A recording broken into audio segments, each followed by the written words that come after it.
Voltando ao nosso seminário aqui, nós temos agora o texto de Isaías 21, verso 3, na Almeida Corrigida Fiel, ainda continuando aquela situação da morte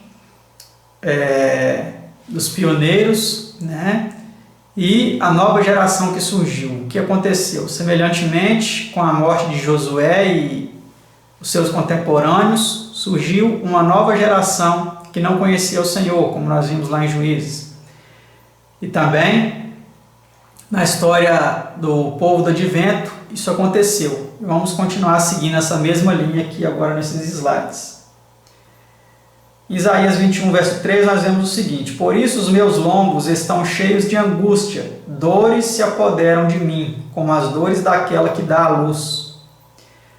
Fiquei abatido quando ouvi e desanimado vendo isso. Então nós temos aqui o profeta Isaías vendo algo que o deixou desanimado, que o deixou abatido, né, com relação ao povo de Israel. Vamos ver a contrapartida agora no moderno Israel. A serva do Senhor diz o seguinte: Eu sabia que o ômega da apostasia, né, seguiria dentro de pouco tempo e tremi pelo nosso povo. Assim como o profeta Isaías ficou abatido, né, e desanimado quando ele viu e ouviu todas aquelas coisas que viriam, a serva do Senhor ela também tremeu pelo nosso povo quando ela viu uma grande apostasia se aproximando. Sabia eu que devia advertir nossos irmãos e irmãs a que não entrassem em controvérsia em relação à presença e personalidade de Deus. Mensagens Escolhidas, volume 3, página 203, de 1905. Então, meus amados, que apostasia é essa que ela viu e tremeu pelo nosso povo? Porque ela disse que nós não poderíamos nos envolver em controvérsia com relação à presença e à personalidade de Deus. Vamos entender um pouco mais adiante isso. Aí nesse texto nós temos o seguinte: o inimigo das almas tem procurado introduzir a suposição de que uma grande reforma devia efetuar-se entre os adventistas do sétimo dia e que essa reforma consistiria em renunciar às doutrinas que se erguem como pilares de nossa fé e empenhar-se num processo de reorganização. Se tal reforma se efetuasse, qual seria o resultado? Ela pergunta. E aí logo em seguida ela responde: seriam rejeitados os princípios da verdade que Deus em sua sabedoria concedeu à igreja remanescente. Nossa religião seria alterada. Os princípios fundamentais que têm sustido a obra nestes últimos 50 anos, ou seja, de 1855 a 1905, que é a data que ela escreveu isso, o ano que ela escreveu isso, seriam tidos na conta de erros. Então, se essas mudanças doutrinárias, né, se esses princípios da verdade fossem rejeitados, todas essas coisas aconteceriam, né? Nossa religião seria alterada, os princípios fundamentais que sustentaram a obra nesses últimos 50 anos, de 1855 a 1905, seriam tidos na conta de erros. O texto continua dizendo: estabelecer-se-ia uma nova organização, né, uma nova organização seria estabelecida, escrever-se-iam livros de ordem diferente, introduzir-se-ia um sistema de filosofia intelectual, os fundadores deste sistema iriam às cidades realizando uma obra maravilhosa, o sábado seria naturalmente menosprezado, como também o Deus que o criou, e coisa alguma se permitiria opor-se ao novo movimento. Ensinariam os líderes ser a virtude melhor do que o vício, mas removido Deus, colocariam sua confiança no poder humano, o qual sem Deus nada vale. Seus alicerces se fundariam na areia, e os vendavais e tempestades derribariam a estrutura. Mensagens Escolhidas, volume 1, páginas 204 a 205, escrita em 1905. Então, meus amados, a serva do Senhor, ela advertiu que mudanças aconteceriam na nossa religião. E aqui nós vimos vários passos que seriam dados em relação ao erro, que afastariam esse povo daquilo que Deus idealizou para eles. Vocês lembram daquelas 10 rebeliões do antigo Israel que nós vimos lá no início? Então, agora chegou o momento de nós vermos as 10 rebeliões do moderno Israel. Vamos analisar no próximo slide aqui, as 10 vezes, da Yazd. Seriam rejeitados os princípios da verdade que Deus, em sua sabedoria, concedeu à igreja remanescente. Essa é a primeira. Por que as 10 vezes, Porque lá no passado nós vemos que Deus disse, esse povo que já se revoltou contra mim essas 10 vezes. E nós apontamos cada uma delas. Aqui nós vamos ver agora quais seriam essas 10 vezes do moderno Israel. A primeira que a irmã White mencionou, seriam rejeitados os princípios da verdade que Deus concedeu à igreja remanescente. Nossa religião seria alterada. Terceiro, os princípios fundamentais que têm sustido a obra nesses últimos 50 anos, de 1855 a 1905, seriam tidos na conta de erros. Ou seja, isso tudo, todos esses princípios iam ser colocados como erros. Depois nós veremos cada ponto desse, como tudo isso se cumpriu em nossa história, meus amados. Quarto passo. Errado. Estabelecer-se-ia uma nova organização. Vamos ver que nova organização foi essa. Quinto, escrever-se-iam livros de ordem diferente. Depois nós veremos que livros foram esses, alguns deles, Sexto, introduzir-se-ia um sistema de filosofia intelectual. Vamos ver que sistema é esse. Sétimo, os fundadores deste sistema iriam às cidades, e lá fala que eles fariam uma obra maravilhosa, Oitavo, o sábado e o Deus que o criou seriam menosprezados. Vamos ver como isso tem acontecido em nossa história. E nono, coisa alguma se permitiria opor-se ao novo movimento. Vamos ver o que acontece com quem tenta se opor a esse novo movimento, a esse novo sistema religioso que foi implantado. E décima e última, ensinaria os líderes a ser a virtude melhor do que o vício. Vamos ver como também isso se cumpre na história da igreja. Depois o texto aí continua dizendo que as pessoas ensinariam a ser a virtude melhor do que o vício, mas removido Deus, colocaria seus fundamentos na areia e o vendaval, as tempestades, derribariam a estrutura. Que é aí a derrocada final de todo esse sistema. Então vamos para mais uma comparação aqui. Antigo Israel, Juízes 2:19. Almeida Corrigida Fiel. Porém sucedia que, falecendo o juiz, reincidiam e se corrompiam mais do que seus pais, andando após outros deuses, servindo-os e adorando-os. Nada deixavam das suas obras, nem do seu destinado caminho. Nós vemos aqui que quando o juiz de Israel, que Deus instituía para manter aí o que é correto perante a lei de Deus, quando esse juiz falecia, eles voltavam a reincidir no erro, se corrompiam mais do que os seus pais, andando após outros deuses. Vamos ver se isso aconteceu ou acontece também no nosso meio. Digo-vos agora que quando eu repousar, grandes mudanças terão lugar. Eu não sei quando serei levada. Desejo avisar a todos contra os ardis do diabo. Eu quero que o povo saiba que eu os avisei plenamente antes de minha morte. Ellen G. White, manuscrito 1, 24 de fevereiro de 1915. Então a serva do Senhor também ela disse que quando ela falecesse, assim como quando faleciam os juízes, antigamente lá, o povo começava a praticar aí várias coisas contrárias à lei de Deus e seguia outros deuses. A serva do Senhor ela disse que quando ela repousasse o sono da morte, grandes mudanças teriam lugar. E ela avisou a eles, falou assim, eu quero avisar vocês, para que o povo saiba que eu os avisei plenamente antes da minha morte. E certa vez um irmão, a gente postando isso aqui nas redes sociais, ele disse que esse texto não existia. Eu procurei esse texto e ele não existe.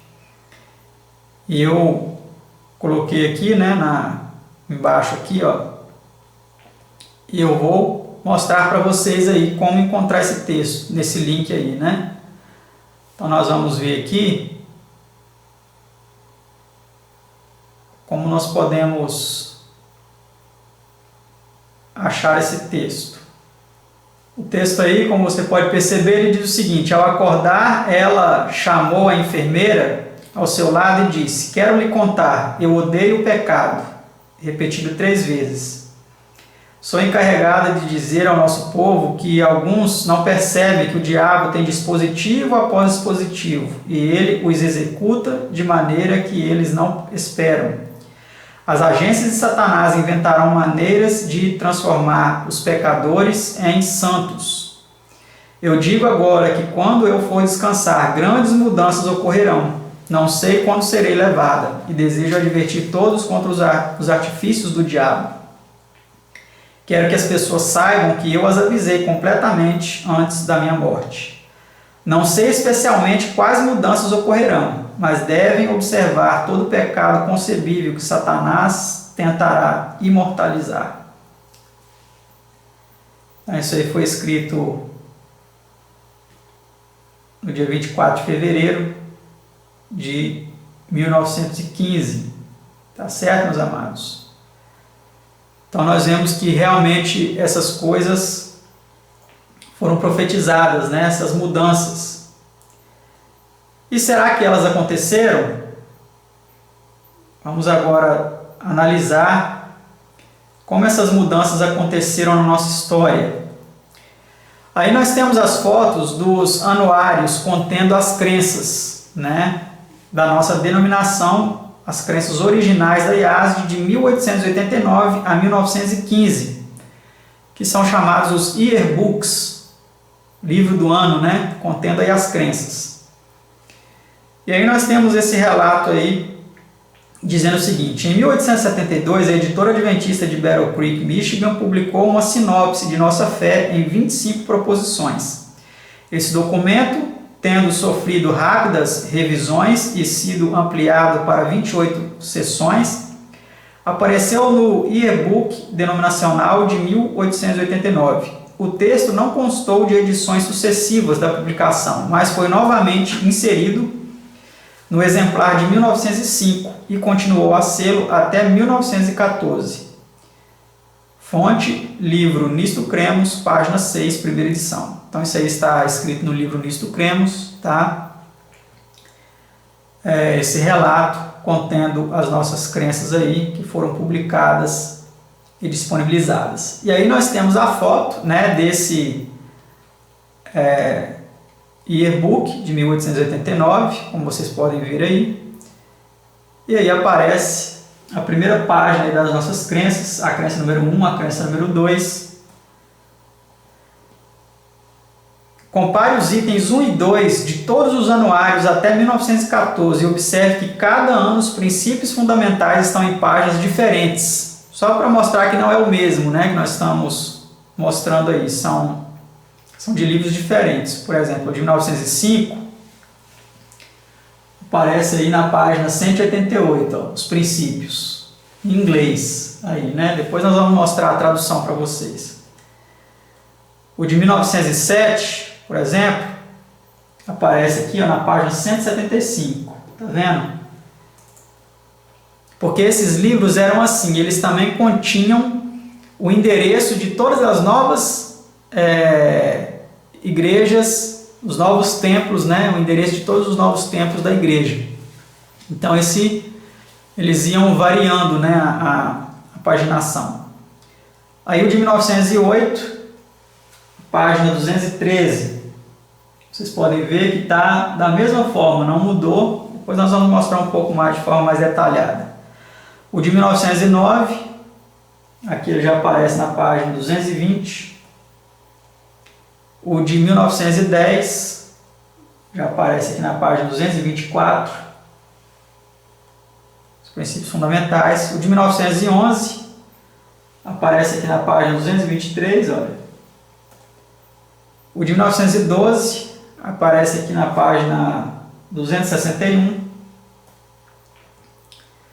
O de 1915, melhor, 13, aparece aqui a página 281, os princípios fundamentais do Adventismo do Sétimo Dia. O de 1914, aparece aqui a página 293, aqui eu escrevi até a caneta aqui, 1914, tá? Princípios fundamentais dos Adventistas do Sétimo Dia. E aqui uma imagem maior dele, ó. Aqui eu circulei a doutrina 1 e a 2, né? E nós vamos ver agora a tradução dessa doutrina, o que ela diz. No Yearbook de 1914, que foi mantendo os mesmos princípios fundamentais, tá? Então a gente vê lá em cima, escrito, princípios fundamentais do Adventismo do Sétimo Dia. Os Adventistas do Sétimo Dia não têm um credo além da Bíblia, mas eles têm alguns pontos, né, de fé que eles expunham. E o primeiro deles dizia o seguinte, que existe um Deus, uma pessoa, um ser espiritual, o Criador de todas as coisas, onipotente, onisciente e eterno, infinito em sabedoria, santidade, justiça, bondade, verdade e misericórdia, imutável e presente em toda parte, por seu representante, o Espírito Santo. Salmo 139, verso 7. Note aí que essa crença é uma crença que apontava a existência de um único Deus. Fala do Espírito Santo, mas coloca o Espírito Santo como representante, né, de Deus. A doutrina número 2, que existe um Senhor, Jesus Cristo, o Filho do Eterno Pai, aquele pelo qual todas as coisas foram criadas e por quem existem, que tomou a natureza da semente de Abraão para a redenção da nossa raça caída. Nota, a palavra representante é escrita com letra minúscula mesmo e significa o mesmo que embaixador, certo? Itálicos e sublinhados foram acrescentados. Então, de 1890 a 1904, 15 anos, não houve publicação dos princípios. Né? De 1890 a 1904, eles não publicaram. Porém, os princípios fundamentais de 1889 a 1905 não mudaram. Eles continuaram os mesmos até 1914. O anuário e Yearbook ficou sem ser publicado desde a morte da senhora White, de 1915 a 1930, 16 anos. Porém, houveram mudanças nos princípios fundamentais de 1914 para o de 1931. Então, a estratégia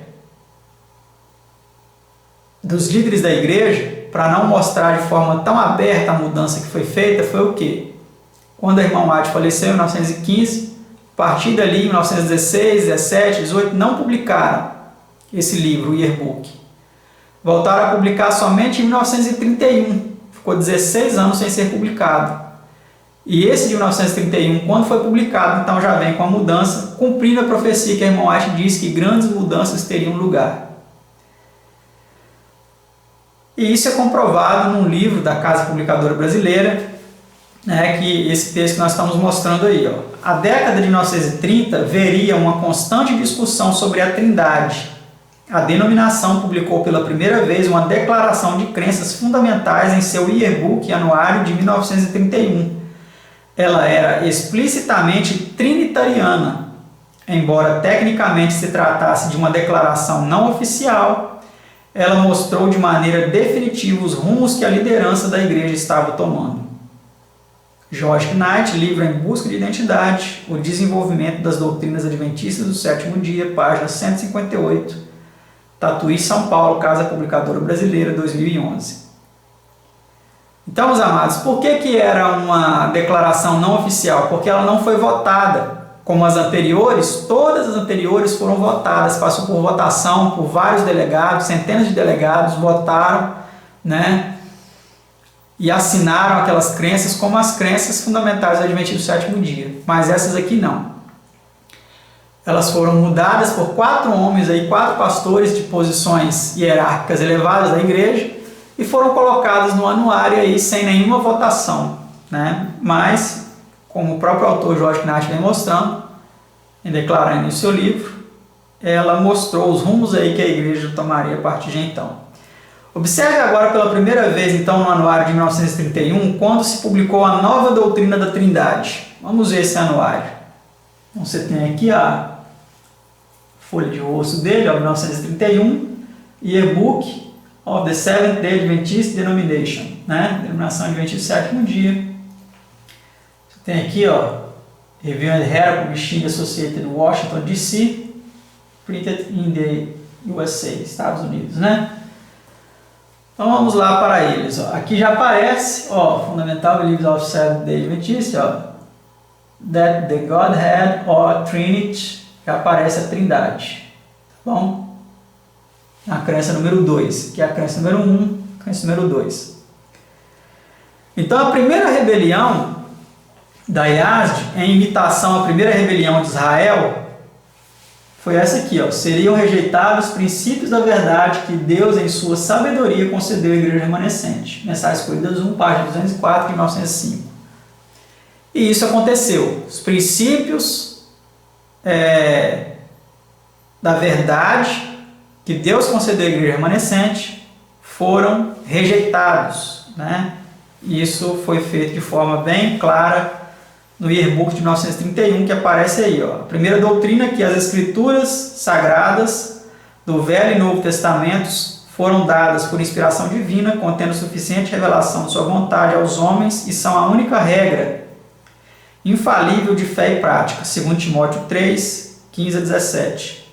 E a doutrina número 2, que a divindade ou trindade consiste do Pai Eterno, um ser pessoal, espiritual, onipotente, onipresente, onisciente, infinito em sabedoria e amor. O Senhor Jesus Cristo, que antes na doutrina não aparecia, a doutrina sobre Cristo era a segunda, mas aí incluiu tudo na segunda, né? A Trindade, o Pai Eterno, o Senhor Jesus, que é o Filho do Eterno Pai, por quem todas as coisas foram criadas e através do qual a salvação das hostes redimidas será realizada. E o Espírito Santo, a terceira pessoa da divindade, o grande poder regenerador na obra da redenção.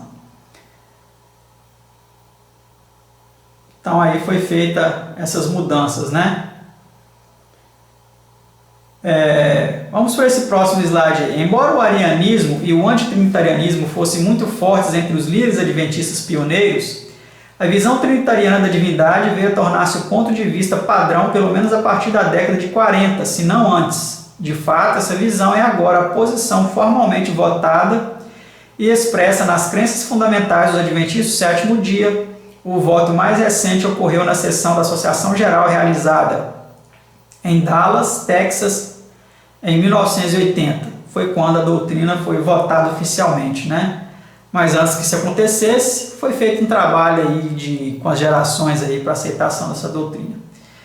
Eu havia ouvido falar de importantes professores e líderes denominacionais que viveram nas décadas de 1950 e 60 e que sustentavam fortes posições antitrinitarianas. Isso aí foi citado por Waldo Wilden, né? Tial, que são outros autores, esse livro A Trindade. Tem mais 2 autores, são 3 autores, página 10, CPB 2006. Então nós vemos claramente aí na nossa história que, assim como foi profetizado, né, e como a geração de Josué faleceu e surgiu uma outra que não conhecia o Deus verdadeiro, que adorava outros deuses, o mesmo aconteceu na nossa história. A serva do Senhor avisou que quando ela fosse ao descanso, grandes mudanças aconteceriam. Vemos parte dessas mudanças aí, um novo Deus que foi introduzido na igreja, e continuaremos nos próximos vídeos analisando as demais mudanças que aconteceram. Continue acompanhando nosso seminário, curta aí o vídeo se você gostou, ou dá o seu dislike também se você não gostou, deixe seu comentário e se inscreva no canal se você não é inscrito. E ative o sino aí das notificações para você receber os novos vídeos deste seminário. Que Deus os abençoe e até o próximo vídeo.